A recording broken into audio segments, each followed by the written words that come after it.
اور اس زور سے دبوچا کہ مجھے چور کر ڈالا، اور پھر مجھے چھوڑ کر کہا اقرا یعنی پڑھیے۔ میں نے پھر کہا میں پڑھنا نہیں جانتا۔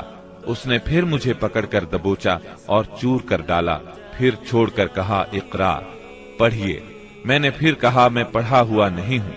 اب اس نے تیسری بار دبوچا اور کہا پڑھ اپنے اس پروردگار کے نام سے جس نے پیدا کیا، انسان کو لوتھڑے سے پیدا کیا۔ پڑھ تیرا رب بڑا کریم ہے جس نے قلم کے ذریعے سے علم دیا، انسان کو وہ بات سکھائی جسے وہ جانتا نہ تھا۔ اب آپ نے یہ آیات پڑھ دیں، پھر آپ ان آیات کو لے کر واپس آئے۔